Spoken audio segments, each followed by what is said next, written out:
When I questioned him about my missing savings, he shoved me down the stairs, so I kept his cancer diagnosis to myself. My mother-in-law, Linda, was the ultimate RV queen. Out of 365 days a year, she spent at least 300 of them road tripping across the country, blowing through money like it grew on trees. I never interfered with her lifestyle. She loved her freedom, and frankly, I enjoyed the peace. We lived our own lives, and that was fine by me. Then came the day I tried to withdraw money from the joint savings account David and I had. We'd set aside a $200,000 emergency fund, and the bank teller told me there was less than $10 left. I froze right there at the counter. That account was our safety net for medical emergencies, job loss, whatever life might throw at us. The teller double-checked the withdrawal records, glanced at me with a touch of sympathy, and said, "The entire amount was withdrawn the day after it was deposited. The transaction was made by your husband, David Bennett." It felt like I'd been struck by lightning. I stormed home, shaking with anger, and confronted David. He looked up from the TV, barely blinking. "What the hell's your problem?" he snapped. "My mom spent her life raising me. What's wrong with giving her some money?" Then, as if I were the unreasonable one, he scoffed. "God, Emily, why are you so heartless? She's just enjoying herself a little. Why does that bother you? She's my mother. I'm her only son. Isn't it my job to make sure she lives well?" I stared at him, stunned by the sheer audacity of his righteousness, and then I laughed, a cold, bitter, disbelieving laugh. "It's fine, David," I said, my voice flat. "I'm not concerned anymore. After all, you're the one with liver cancer that needs money for treatment, not me." The moment I walked out of the hospital that day, my legs nearly gave out beneath me. Just last week, David and I had gone in for our annual checkups. It was supposed to be routine, but today, the doctor had asked to speak with me alone.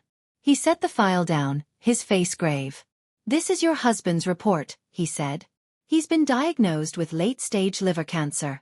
If a matching donor is found soon and we can move forward with a transplant, there's still a chance." My mind went completely blank. David was only 45, the same age as me. We were still in the prime of our lives. We met through a friend when we were 35, dated for 3 years before getting married. Everyone said we were a level-headed, mature match, and they weren't wrong. We'd had a stable relationship, barely a serious argument in all these years. I sat in the car afterward, gripping the steering wheel, sobbing until I couldn't breathe. God knows how desperately I didn't want this to be real. How was I supposed to tell him? How could I even begin? Wiping my tears, I made the first rational decision I could think of. Head straight to the bank and unlock our 5-year savings CD. We had put away $200,000. Our emergency cushion meant exactly for something like this. But when the teller pulled up the account, she frowned. "Mrs. Bennett," she said gently, "the current balance is less than $10. I blinked, thinking I'd misheard. That's not possible. My husband and I opened that account 2 years ago. It was a CD, $200,000. Let me double-check." She nodded and typed rapidly. After a moment, she looked up, visibly uncomfortable. The funds were withdrawn the day after they were deposited. The name on the withdrawal was David Bennett. I staggered back like the ground had suddenly tilted under me. I had suspected something. Deep down, I'd always been uneasy. We were the only two who knew that account's credentials. But hearing her say his name out loud, it hit like a slap to the face. That money had taken years of careful saving, every sacrifice we'd made, every skipped vacation, every coupon, every side job. It was ours, and he'd taken it all of it, without saying a word. I stood there in a daze, one thought screaming in my head. What the hell did he spend it on? I was still in a daze when I got home. I had left that morning intending to withdraw the $200,000 we'd set aside. Instead, I came back with an empty account and a spinning head. I nearly missed 2 exits on the freeway. I called in sick from work and sat on the edge of the bed for what felt like hours, my mind tangled in 1,000 directions. Then I heard the front door open. David's voice followed. "Mom, take a seat and catch your breath. California's heat is brutal this time of year. You really shouldn't be out driving so much. Why don't you stay here for a couple of months until it cools down?" My hand froze on the doorknob. I stopped short, standing silently behind the bedroom door. Linda was back. She put on that fake sweet tone I'd come to recognize. "Oh, I'd love to stay and spend more time with you, but Emily runs a tight ship. Without her blessing, I wouldn't dare settle in." David let out a chuckle. "Don't worry about her, Mom. This is my house. If she has a problem with you staying here, I'll make sure she remembers who runs this place. I've got plenty of ways to keep her mouth shut." My fingers clenched around the doorknob, knuckles turning white. This was my husband, the man I'd believed respected me. Behind my back, he sounded like he owned me. Linda sounded delighted, her voice light and smug. "You're absolutely right. Women need to be kept in line. Just look at your uncle's wives. He handled each one, and now they're all sweet as lambs. None of them dares talk back once their husbands lay down the law." I leaned against the wall, my breath coming shallow. In that moment, the mask over my marriage cracked wide open. There they were, an aging actress playing innocent and a son who equated control with love, conspiring confidently about how to manage me like I was a piece of furniture. And I didn't walk out. I wanted to know just how deep the rot went. Then Linda got to the real reason she was there. "David, I actually came back to talk to you about something," she said sweetly, her tone suddenly syrupy. "I'm getting older. These long drives are killing my back, and half the time, I have nowhere decent to rest. Hotels are expensive and the beds are terrible. If I had a better RV, a luxury one, I could keep traveling without the hassle." David hesitated. "Even if you got one, Mom, could you really drive it everywhere yourself? That's a lot to handle, not to mention dangerous." "Oh, I've got that figured out," she said with a grin. "One of my friends used to drive for UPS, 20 years behind the wheel. He'd be happy to drive us. We're putting together a little convoy, going up and down the West Coast. Everyone else will cover gas and lodging. I just need to bring the RV." David stayed quiet. She pressed on. "My friend knows someone who can get a top-of-the-line coach. Normally goes for $800,000, but we could snag it for just under $500,000. You'd only need to float me $300,000 to start. I'll take care of the rest with a loan." Stood at the door, my face completely blank. She'd already burned through the $200,000 that belonged to both of us. Now she wanted another $300,000 like it was nothing. And all I could think was how badly I wanted to swing that door open and scream, "Do you two think I'm dead?" The living room fell silent. I stood behind the bedroom door, smirking coldly to myself. Maybe David had finally snapped out of it. Maybe the moment she asked for 300 grand, some part of his brain woke up. But then I heard it. Linda's voice trembling with a practiced sob. "Oh, I see how it is. You got married and just decided you don't have a mother anymore. Your father died young, David. I raised you all by myself. I never remarried because I didn't want anyone making your life harder. Do you remember when you got sick as a kid? I stayed up for nights, scared to death. And now you can't even help your own mother get a place to sleep on the road." David had always fallen for this act. The tears, the guilt trips. He was helpless against them. Okay, don't cry, Mom," he said quickly. "You know I've never forgotten everything you did for me, but I've already given you $200,000 over the last few years. How is that all gone?" "I'm not kidding. I really don't have any more to give." My whole body went still. $200,000. That was our money, our savings, the emergency fund we'd both agreed to build for layoffs, for illness, for life's unpredictability. And he'd handed it all to her behind my back. I didn't even have time to fully register the betrayal before Linda poured more gasoline on the fire. "You still have this house, don't you? Sell it and there's your money." That was it. I exploded. I flung the bedroom door open and stormed into the living room. The color drained from their faces like they'd been doused with ice water. David's mouth was open mid-word, the "okay" hanging in his throat. I stared him down, my voice like a knife. "Didn't you tell me your mom was paying for all her travel with her retirement money?" He turned red, then pale, scrambling for something to say. "What the hell is wrong with you? You were eavesdropping." I laughed. Sharp. Joyless. "She walks in the door and I don't even know she's back. You two are out here scheming how to spend my money on her next joyride, and now I'm the one out of line." He opened his mouth but nothing came out. I kept going. Tell me, David, who paid for all those trips these past few years? That $200,000. Did you pull it out of our account without telling me? His expression shifted. He tried to soften his voice, took a step toward me, reaching out like he could calm me down. Emily, listen, my mom's been through a lot. She's had a hard life and she never got to enjoy herself. If we don't help her now, then who will? I shoved his hand away, my voice shaking. She wants to enjoy her life, fine. But don't forget that money was ours. We saved it together. That was for emergencies, for us, for whatever might happen. Job loss, accidents, medical bills. You gave it all away. What about us, David? Did you ever stop to think about that? He suddenly looked annoyed, like I was the problem. You always have to turn everything into a crisis. So what, some money got spent? Big deal. People get sick, they deal with it.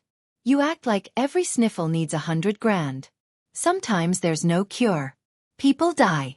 That's life. Why are you so dramatic? That's when I went cold, completely, irreversibly cold. When we got married, Linda didn't pay a dime toward the wedding, not 1 cent. David and I covered everything. And the moment the reception was over, she took the gift money from friends and family, smiled sweetly, and said she was going to finally fulfill her lifelong dream. That was the beginning of her golden retirement tour. She never showed up to help us when things got tight, never offered support when we were struggling to make ends meet. Hell, she even made it clear, don't expect me to help if you two have kids. I respected that. I adjusted. I did it all myself. But now suddenly, she's the selfless one, the victim, and I'm the cold-hearted woman refusing to support her more.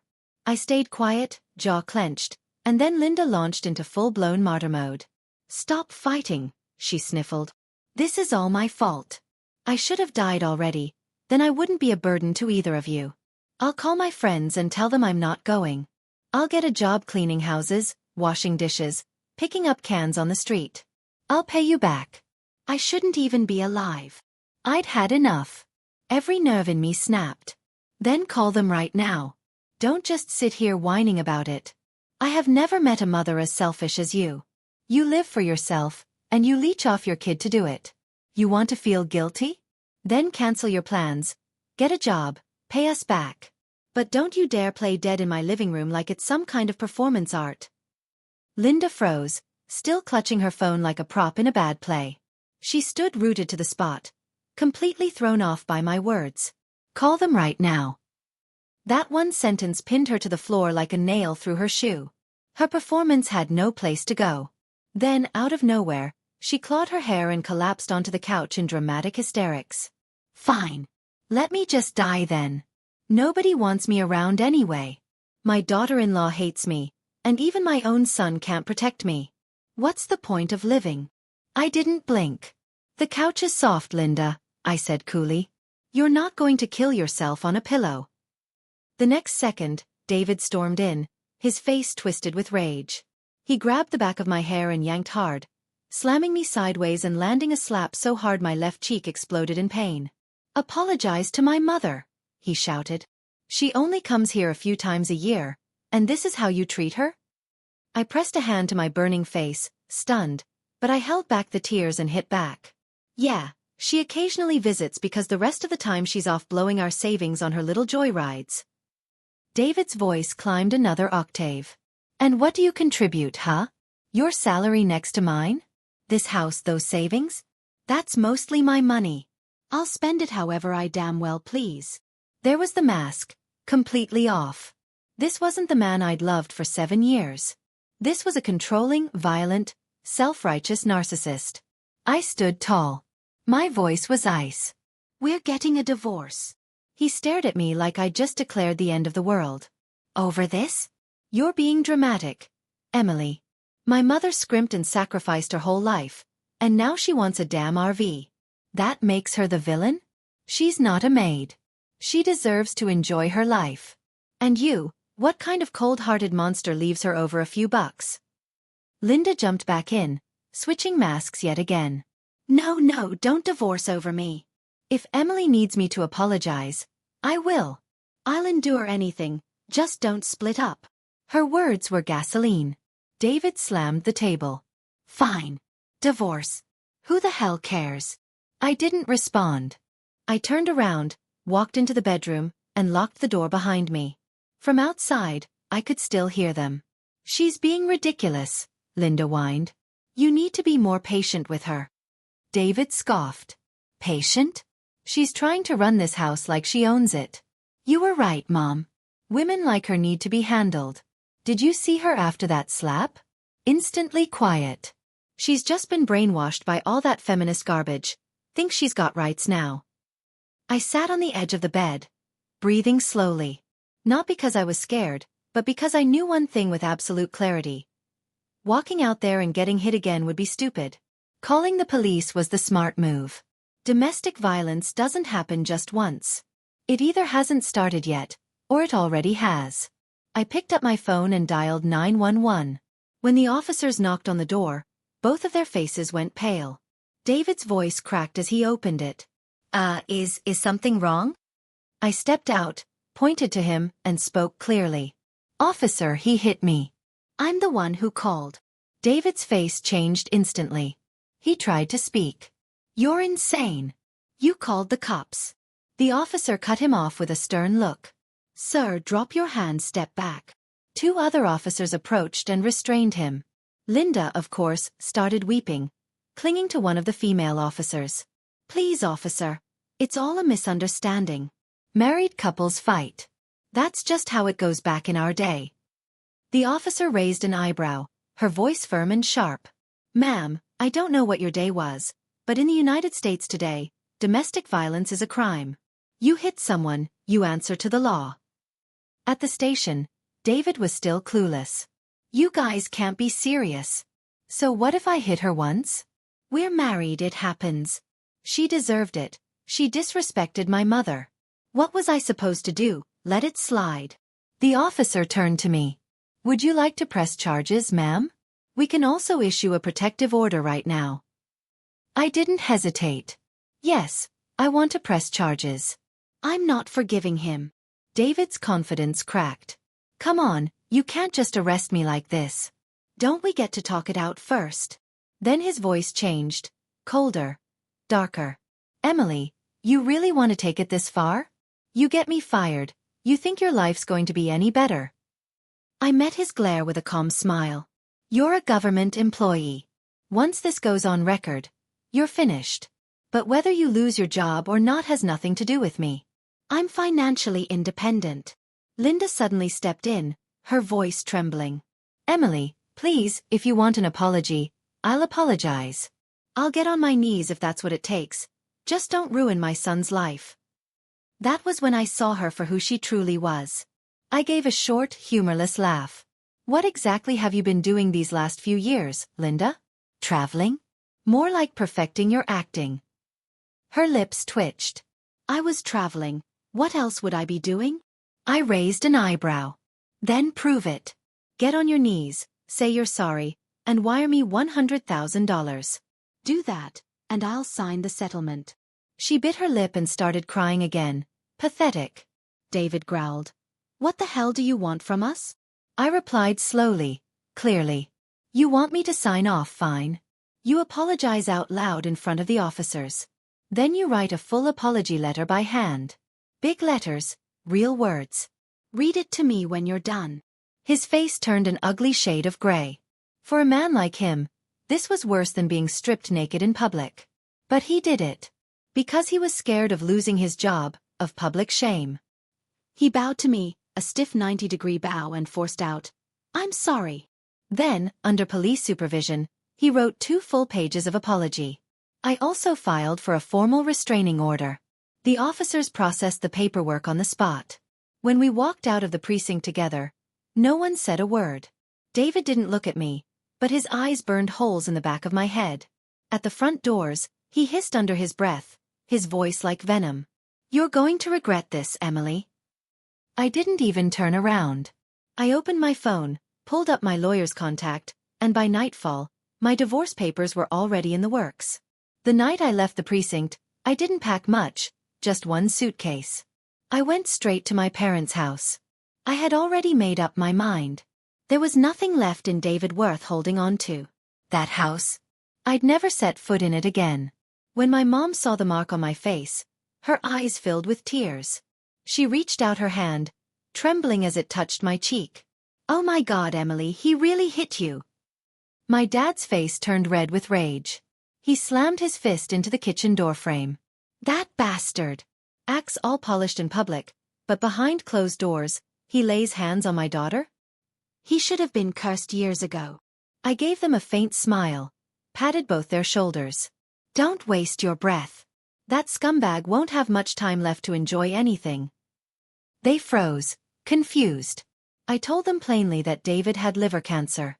That same night, I scheduled an appointment with a family attorney and sent David a cold, concise email, informing him that the divorce process had been officially initiated. His response came almost immediately, and it was repulsive. "You really think any man wants a woman your age? You're lucky I even stayed this long. My mom already lined up someone new for me. She's younger, hotter, one of her RV group friends' daughters. Not like you, always screaming about something." I didn't even bother replying.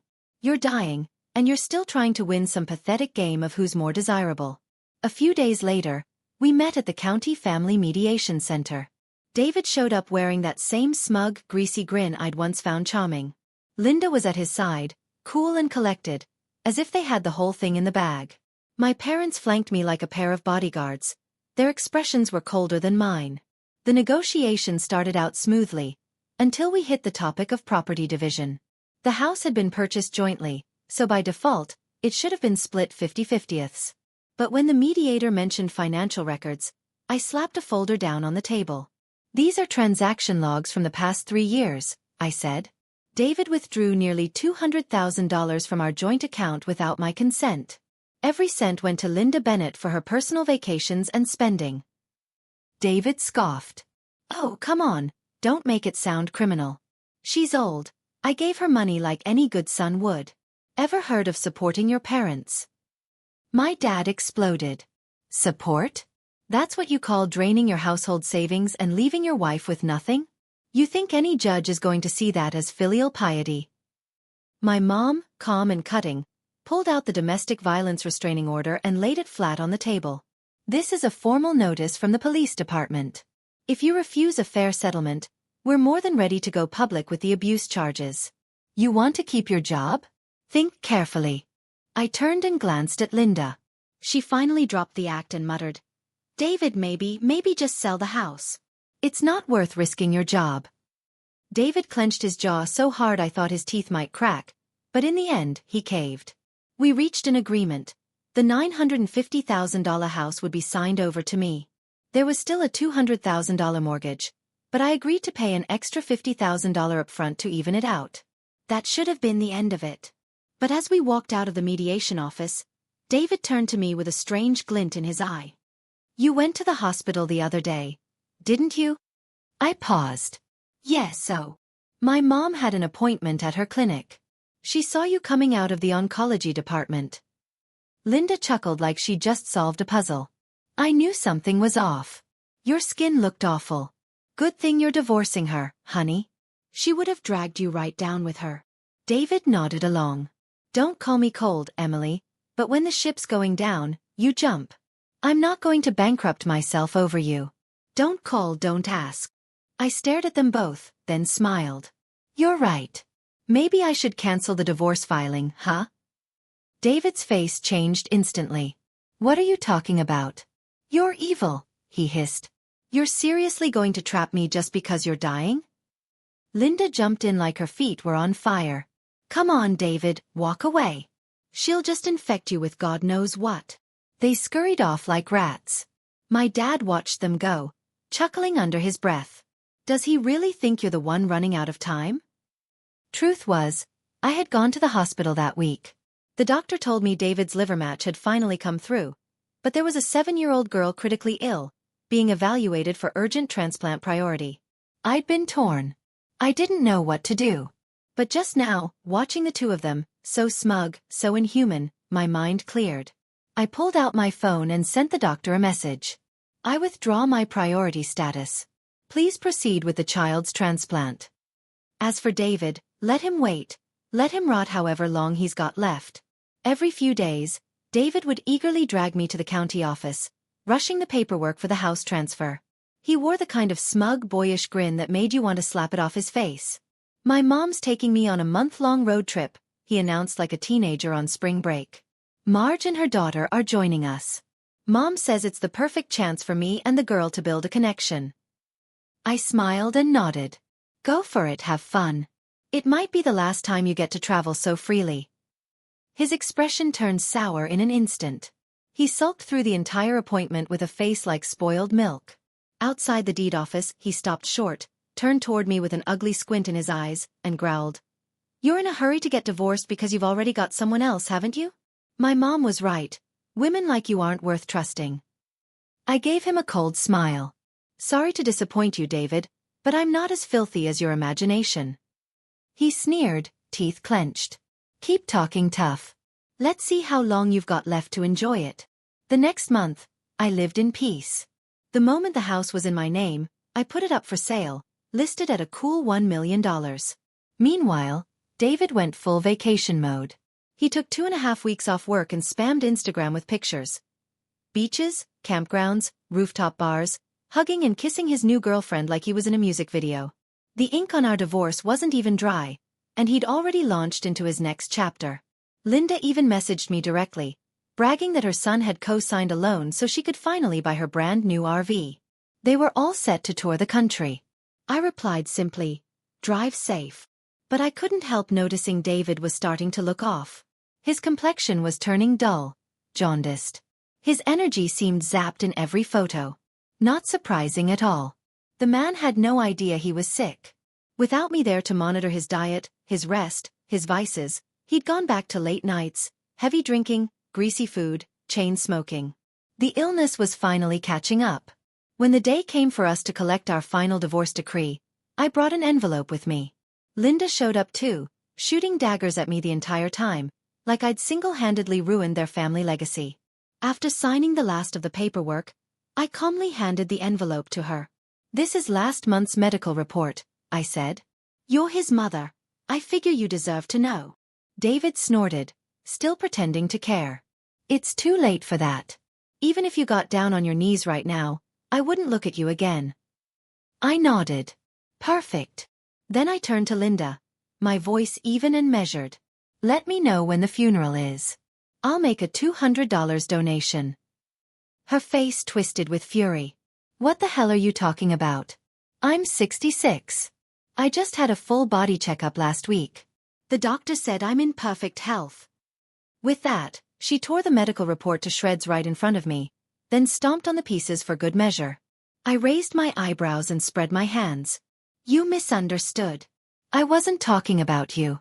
I meant your precious son." David's face drained of color. He dropped to his knees and scrambled to collect the scraps. "You're insane," Linda shrieked. "She's making it up. Don't listen to this crazy woman." David barked at her. "Shut up. Why the hell did you rip it up? Put it back together now." Linda gasped, stunned. "You yelled at me?"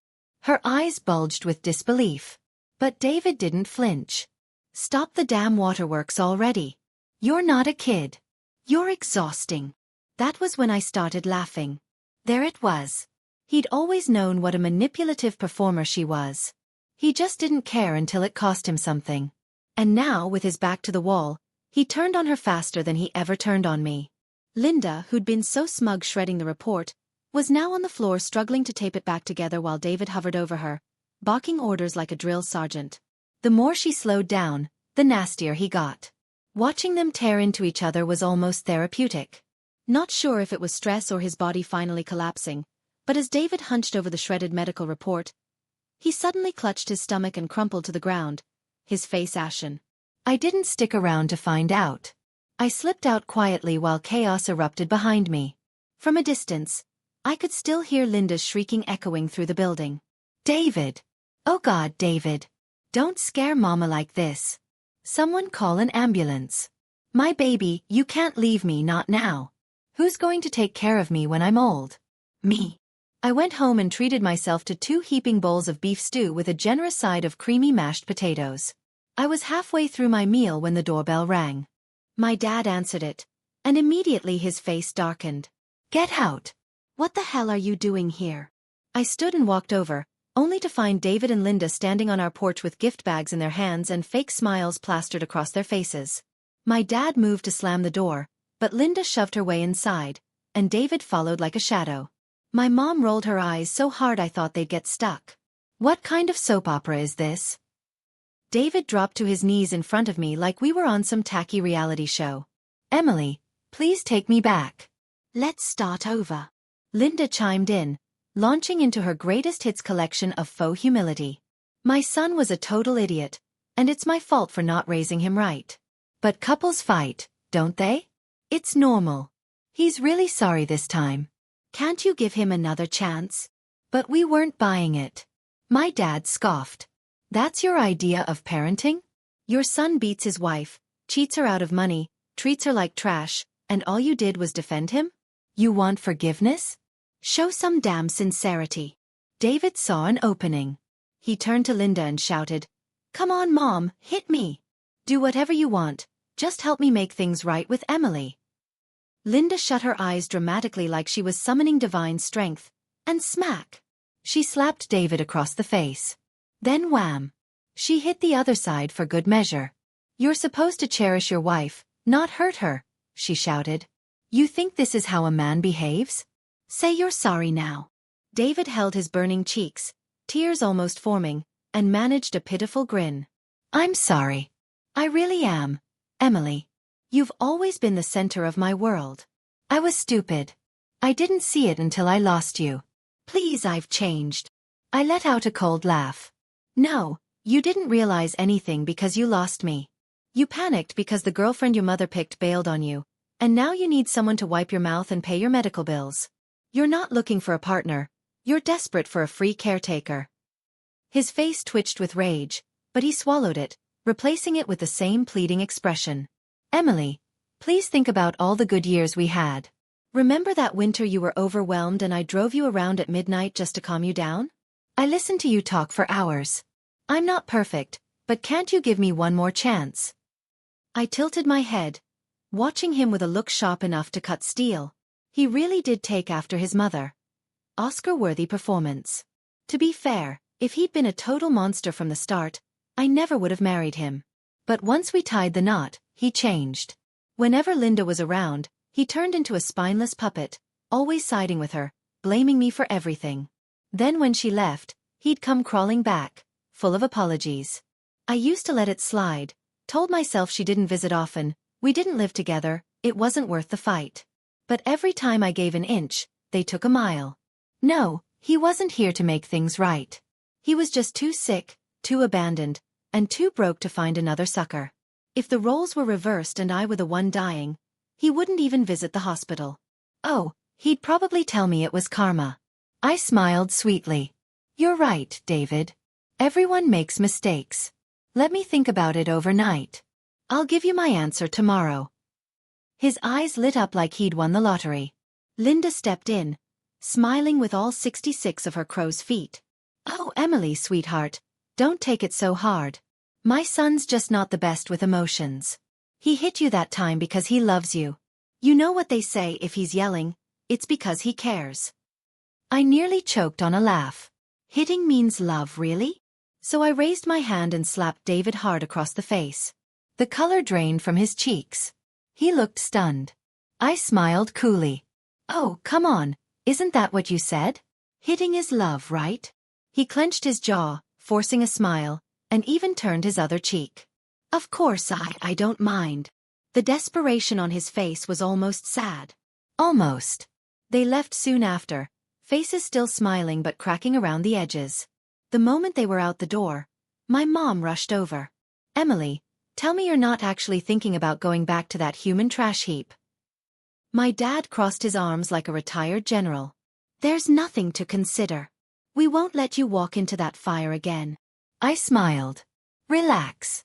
I was lying to them. David's sick and violent. If I told him off right then, he might have snapped. Better to play along, get him out the door and disappear. I picked up my phone and opened my travel app. Tomorrow morning, we're flying out for vacation. He can rot trying to find me. The next morning, we flew straight to Florida. Just the three of us. We checked into a cozy beachfront rental on Tampa Bay. All white curtains and the soft hush of waves through open windows. I had barely sunk into the plush mattress of our ocean view room when my phone began to explode. David calling like his life depended on it. "Emily, I'm here to pick you up. We're going to the courthouse." "Where the hell is everyone?" His voice was tight with panic.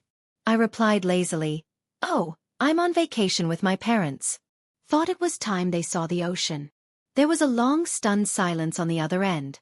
"You're on vacation right now? You know I have cancer." I put on my best wide-eyed innocence. My parents worked their whole lives and never took a proper trip. They wanted to see the beach and eat some lobster. I'm just